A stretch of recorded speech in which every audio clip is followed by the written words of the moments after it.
it's really important to use knowledge as the foundation first, because anything you build as far as AI, any automations, if you don't have the proper knowledge, you're just going to keep getting bad outputs and blame the AI when realistically it's just the foundation.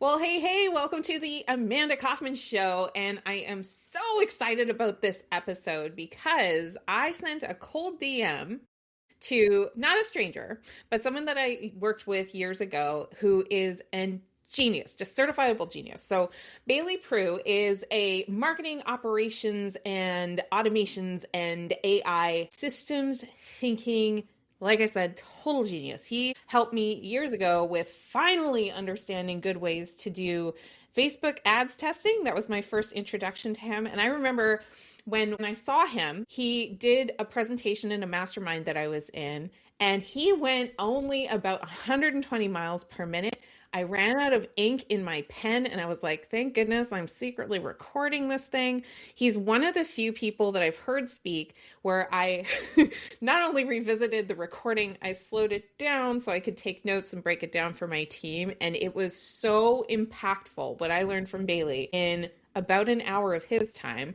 I was like, wow. So I've been watching him ever since on the good old Facebook. And I noticed he's been doing a lot of lives lately on a topic that is such a huge buzz. And if there's one person in the whole wide world that I trust to have a very informed opinion about this, it's Bailey. We're going to talk today about AI and your business. Welcome to the show. Thank you. I appreciate it. I've also really tried to slow down my talking speed. So I think I've gotten better with that over the years, but we'll give that the good old test today. Yeah, you know, I think when you speak, you want us to understand all the pieces that we have to know. And, you know, it just means you got to talk fast. But yeah, I love it. So my mouth's trying to keep up with my brain.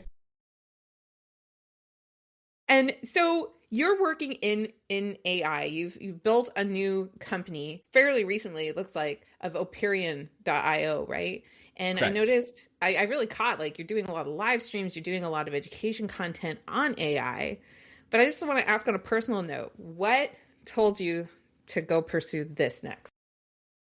Yeah, that's a great question. It's actually kind of a series of things. So I was in the agency for, I guess, 5 years at that point. And one thing that we realized in the agency was that as we were actually helping clients, sometimes the clients would be better or worse off in that situation. So what I ended up discovering, it took me some time to think about it, on the marketing side, as we would help clients grow and hit their goals, they would go through a lot of operational struggles. So they would overhire, they wouldn't have the proper training process, the proper documentation, like any of the systems. So things would break, a bunch of holes would end up, happening inside their business. And then they would end up worse off because once you get to that point, you have to kind of tear things down in order to build them back up. And so about a year and a half ago, I got in an accident, had some time to step away, couldn't work for a couple months. And I was like, where could I help impact businesses the most if it's not just in marketing? We have marketing dialed in. The company's good there. As I had that accident, the team took over the company. They were doing fine. They were doing better off than when I was in there. So I was like, cool, you guys got this under control. I'm going to go find a different way to help our clients. And that didn't necessarily start with AI. And I wouldn't even say it's just AI right now, too. It's more of one of the tools that we use. But that brought me down the operational path. I have a lot of background in operations, too, because I was in a company that we took from 0 to 60 million in 4 years. I was the right-hand man to the owner. I got to see all these different things happening. And as I was looking back through what happened with our clients, I realized, these are the same patterns that are happening over and over and over again. So I built a lot of the systems, pretty much all of them internally in the agency too. I like building. So I like building and solving problems. So as I was going through that, I was trying to find a way that we could help our clients with that. At least initially, it wasn't even going to be a different brand. It was just going to be another offer that we had internally. But as I started to go down this path, that led me through a lot of the intelligent automations, AI. I have a little bit of a background in software engineering too. So I can conceptually understand a lot of these flows and variables and all the technical stuff that I'm not going to get into today, but I was able to conceptualize that. And then that just kind of brought me down the rabbit hole of all things, AI, automation, even just operations in general, which I think I have a very different take on it. Because I have the operational background and problem solving that I go through, it's not like going through the shiny objects. It's not just approaching, here's this symptom that you're experiencing. It's a lot deeper. So I started to go through that, and I realized pretty quickly, okay, we actually need our own brand for this because there's so much different value and positioning that we could have in this company. Mm-hmm. And then, yeah, I actually didn't even launch the company for about 7 months after like taking on clients on the side just to like test out, hey, am I like missing something here, or am I just not missing something, but when we were working with people, I'm like, is what I think is going to work actually going to work? And I don't like to go and like use clients' money to figure that stuff out. So we, cut them some deals. They were people that I knew, and the results were great with that. And I was like, okay, I think we're actually onto something here. And then that sparked That's such a great lesson right there of like, hey, I've got this idea. I've got this hypothesis of something that I think would really help another person. And I love that you did that, that you were finding, people that were, I call them champions, people that you already have a good rapport with, a good relationship with, a little bit more relational safety just in case it doesn't quite go to what you think, because it was a hypothesis. That's awesome. Yeah, exactly. I mean, they knew what they were getting into too. I think a lot of them, I've been very lucky with a lot of relationships and just my journey in general. I think a lot of them really bought into like, hey, this is you doing it. I trust you. I like the way you think. So even if this isn't proven, I'm willing to pay you guys to do it. We were giving it to them basically at cost. So it was less risk to them, but I was able to test those theories because there's people I've been able to do those with before, even on the media buying side and marketing side. So I think I was blessed in that aspect of people believing in me to be able to go and test these. And then again, results were better than I thought they would be, which was great. And that's kind of what sparked that. We should probably create a business around this because a lot of people need this. That's so good. That's so good. And just what is your business? Like, what is the core thing that you do? I know AI features into it pretty heavily because that's what I noticed in your content. But just like in general, if you're working with someone, just so that the listener understands, what is the scope? What is it that you exactly help people with? Yeah, so I guess the easiest way to describe it is we help solve constraints in people's businesses. So I guess let me lay some foundation here of symptoms versus core constraints. So in business, people experience a lot of symptoms. And the symptoms are like the thing that you can see, like the thing that you think about, like, hey, I'm having bad hires. Hey, this department's starting to struggle. This KPI is being missed. And so the natural reaction for business owners is, hey, I see a problem. Let me go and solve that problem. And what you end up solving is a symptom. So when you're solving these symptoms, you might solve it temporarily. You have extra business resources that go there, extra attention. The team's going to follow your direction. You fix it, another thing pops up. You go and fix that. And then what ends up happening is you just play whack-a-mole with things happening in the business, thinking you're being busy by solving things, but nothing's actually changing. You're just becoming a professional firefighter. Then what ends up happening is when you go and solve these, if you don't get to the core constraint, you end up adding actually more complication to it because you're adding more manual processes and steps to that. So when you actually do go try to solve it again, it's more complicated. It's more complicated. It's more complicated. Yeah. So when we come into businesses, first thing we do is identify that core constraint. So core constraint meaning if you take these groups of symptoms, they usually come down to like a set of constraints. It's either like a data and automation thing, a knowledge syndication, or like the founder being stuck in a lot of the business decisions and not being able to syndicate that knowledge. So when we come in, we basically look at all the problems a business is experiencing, try to find the core constraint, and then essentially solve that core constraint. And so that piece is, I guess, really where the AI piece comes in, where we don't just do AI, but we take a look, cool, here's a core constraint, here's the symptoms, let's solve the core constraint first, and then you can essentially branch off solutions into those symptoms to fix it. So it's not like just solving the core constraint fixes the core constraint. It's the foundation to build on top of to then go and solve the symptoms to actually be able to solve them.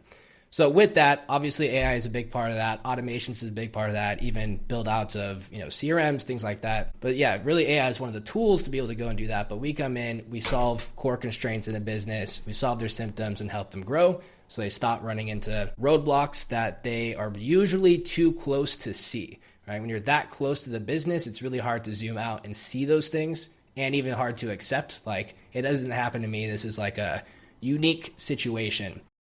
And while I will say that, like syndrome. Yeah. And like the things that people run into, they think they're unique, and they are unique, but they come from the same place. So yes, it might manifest differently, but it's really the same core constraints that people run into. So anyways, we come in an outside perspective, help identify the core constraints, and then figure out the best solution to solve those core constraints, the symptoms, to help unlock the business for growth. I love it. I love it. So you may not know this about me, Bailey, but I was a strategy consultant and an operations consultant for about a decade before I became an entrepreneur. And I did it with one of the biggest consulting firms in the world. And Nice. The definition of strategy, and you're doing strategy, dude, right? So the definition of strategy that they taught us was it's the decision making we make about the resources that we have to get the best possible outcome. I like that. In a nutshell. I thought you might like that to steal it, right? I didn't say that. I wasn't the first one, but I think it was probably a Peter Drucker quote or something like that. But, you know, you're so right. Like, how many business owners have you met? How many have I met where they blame themselves, right? They often blame themselves. And it's like almost like the dark side of radical responsibility that most entrepreneurs and founders take is they're like, I'm responsible for everything. And it's like, yes.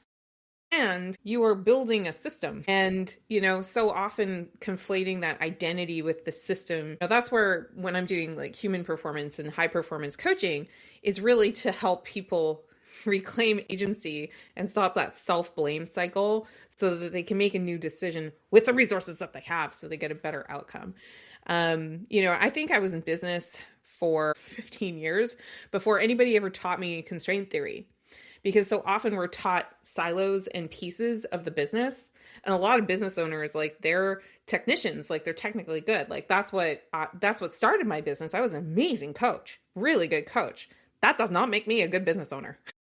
Right. Yep. And, you know, I'm blessed to say like you helped me break my business as well, right? With having like more traffic going through on the marketing side. But that's such a blessing too. Like when you do finally realize like the problem isn't necessarily the symptom, you know, like if I take another aspirin, sure, it might suppress the pain for a little while, but is it resolving the real source of the headaches, right? And that really is the game of business, isn't it? It really is a game of business. Yeah. And I think that even thinking, you mentioned something here about responsibility and systems.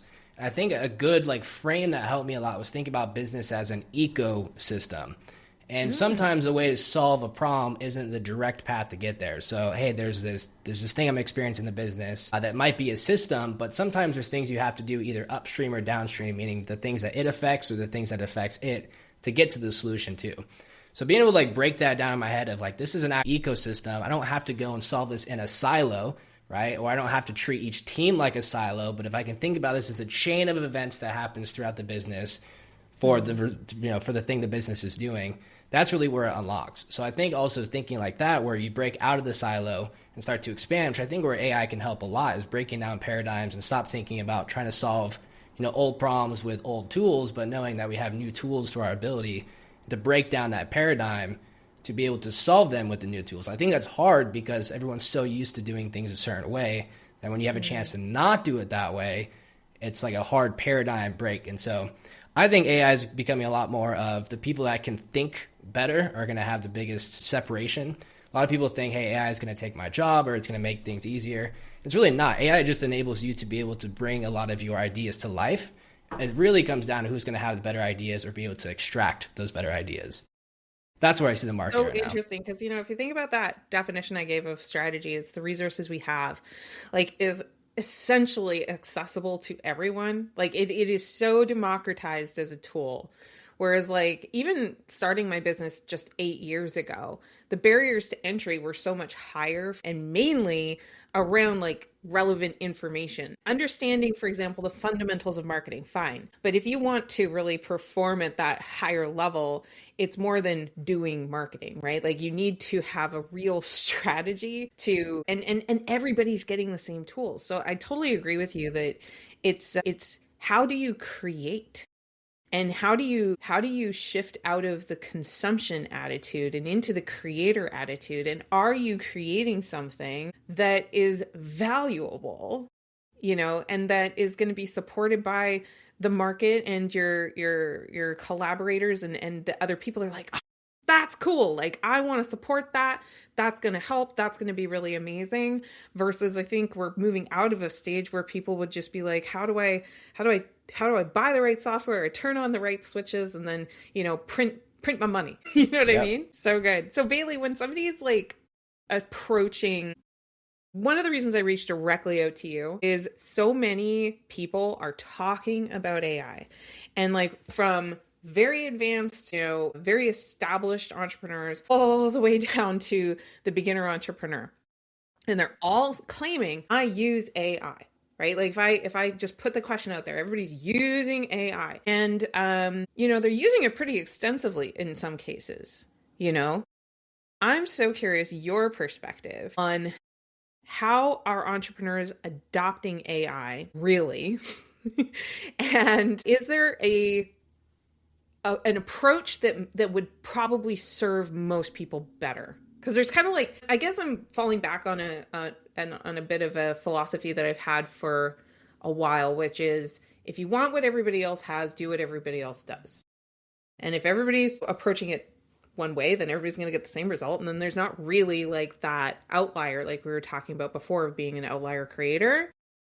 What do you see as maybe a frame or a way of thinking or philosophy about how to apply AI in our business in a way that is really creating value and not maybe the new consumption tool du jour? Yeah, I think I may be leading the witness on that question, but yeah, do I with get it what you're what you saying. will. Yeah, so I think how people are approaching AI is a good place to start because, how in my opinion you should approach AI is kind of on the inverse of that. What I see a lot of people doing is chasing the shiny object in the industry, meaning, hey, this new tool came out, this new, LLM model came out. Hey, I saw this person make this thing. And so they end up jumping around thinking that there's something that someone else is doing that they need to catch up on and they're always going to be behind. It's like jump around versus being able to dive deeper in something. Now, in my opinion, I think it's not quite an opinion. I think it's probably a fact, but in my opinion, the AI automation world is very much just a big sandbox. You just have so many Legos that you can choose from to get to the result that you want to get to, that no two solutions are the same, no two businesses are the same. And it's about impossible to say, I want to go and learn AI. I'm going to go and Google it. Right? If you're looking for something, you're not going to be able to find it because there's so much stuff out there that you can do. You're not going to be able to find what you need because no one's going to have the same situation. So when I talk about approaching AI, there's a couple different layers to go through, but number one is always going through what we were also mentioning with the core constraint and symptoms, trying to identify your core constraints in the business, that if this pretty much singular thing is unlocked, what other problems does it solve that really unlocks my business, right? So you're solving the problem that solves the problems.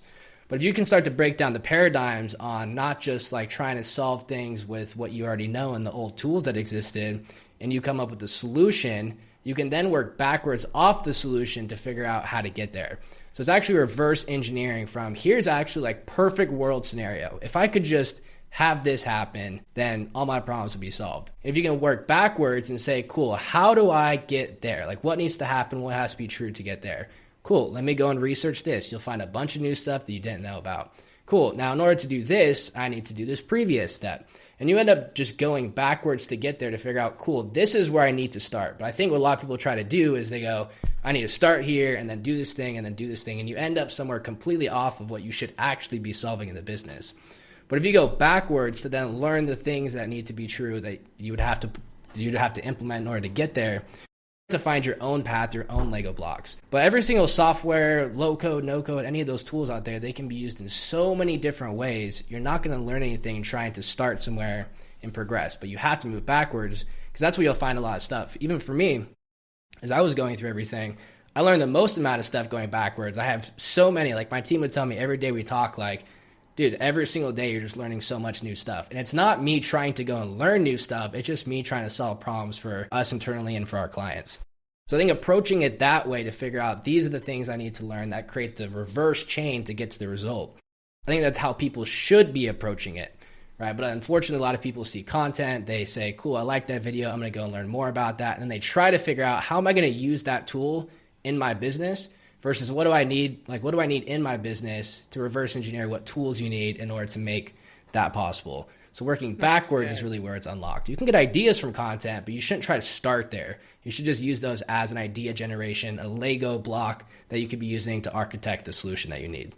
Well, and like to add further fuel to that assertion, that fire, when I very first started my business, that philosophy of backwards is actually how I did it. I was like, look, requirement, need to replace corporate income ASAP.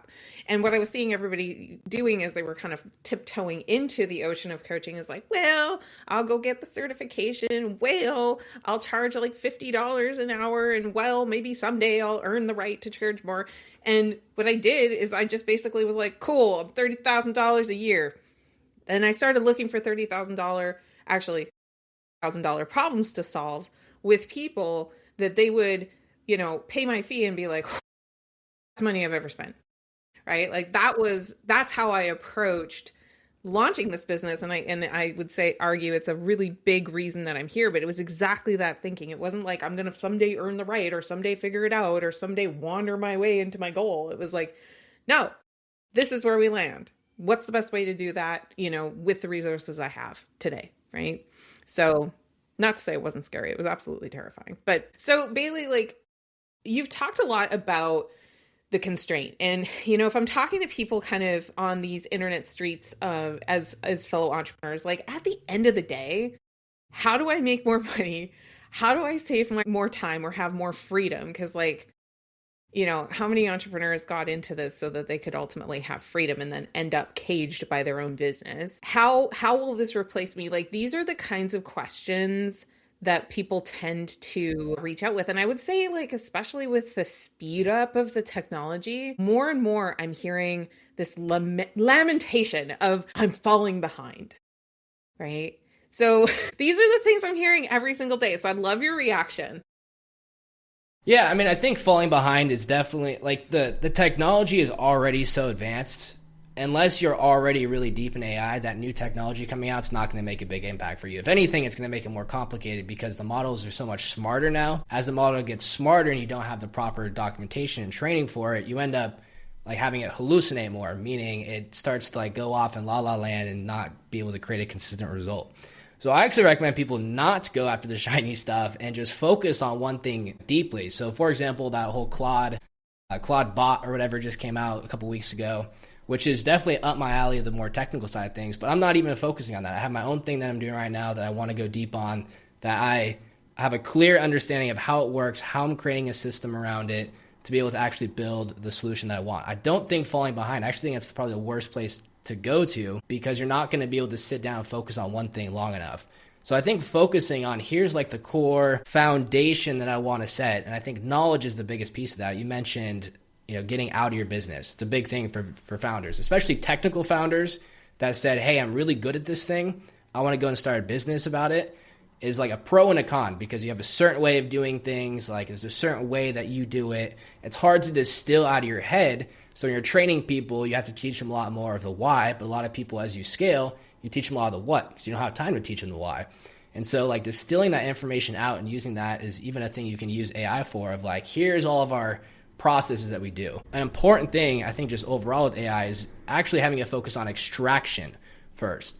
So even with the agency, as I started to move more out of the agency, we had all these different like things that we would do for different situations. And it was so hard to train people initially because it's like, yeah, you just have to do this thing because we've had the experience to be able to solve this before. So being able to extract the thinking and the philosophies and the approach to be able to get there was super important for us. Where it's like, if we can teach people how to think, it doesn't matter what situation they're going to run into. I think it's a big thing with businesses. They're technical. Gold right there. Yes. Yeah. So I think it's a huge thing is how do you extract, right, not just the what, but the why and the how. And if you can then teach that as you're onboarding people and then you give them some sort of way to be able to like extract that knowledge and to learn, you're going to really unlock yourself. But again, a lot of people get stuck in the what, and then a problem happens. They go, I'm going to solve that with this thing. They don't get to like the core philosophy and the thinking behind it. So yeah, I mean, I think that's a big thing, especially for founders. We can talk about like some systems that you can do to help extract that. But I think specifically for founders, technical founders, it's really important to use knowledge as the foundation first, because anything you build as far as AI, any automations, if you don't have the proper knowledge, you're just going to keep getting bad outputs and blame the AI when realistically it's just a foundation that isn't set up properly, so you're not going to be able to get a consistent result, which has people lose trust in AI. Then they think that the new thing coming out is going to be the thing that solves their problem because the last model didn't do what it was supposed to do, so this new model might do that. Versus, let me just focus on one thing and really start to tune it and trust in it, and then figure out the system. I love that. What about for people that are looking for a new opportunity? So I couldn't help but notice, you identified a new opportunity, you really had a big reflection moment about what you want to do next. And that's so powerful. There's a lot of people that are in my community, my audience, that maybe they've been an employee, or maybe they've worked in a more traditional business and now they're wanting to start like an expert-based business. But they're not yet at the place where they can hire a team. They're kind of a solopreneur. A massive advantage, I would imagine. But what would you suggest to someone who is maybe in this place where their constraint is they haven't started yet? They don't have any real world data. Yeah, I mean, I think using AI to help spark those ideas is probably one of the most underutilized things. So people, in my opinion, again, go to AI and they want it to solve their problem. Meaning they're like, I give it this input, I get an output, and then that's the circle that you go through. Yeah. But realistically, I think the best way to go about it is, one, to use it to help spark ideas. And when I approach things like that, where I'm like, I don't really know what direction to go with this, I like to start really wide, meaning I want like the most diverse type of outputs that I can get, diverse type of ideas, and then start to like cherry pick things from those that I like to start to get better ideas. So it's a really good brainstorming piece too. So for example, let's say you're like, I'm really good at this thing, but I don't want to do a whole business around all these. You can start to like give inputs to say, cool, what are different avenues or business models I can create about this? You get an output and you're like, yeah, I like that part. I don't like that part. I don't like that part. You can start to combine those to start to get to the perfect solution that you're looking for, but strategically, purposely going wide and then starting to narrow in to essentially find what you're looking for.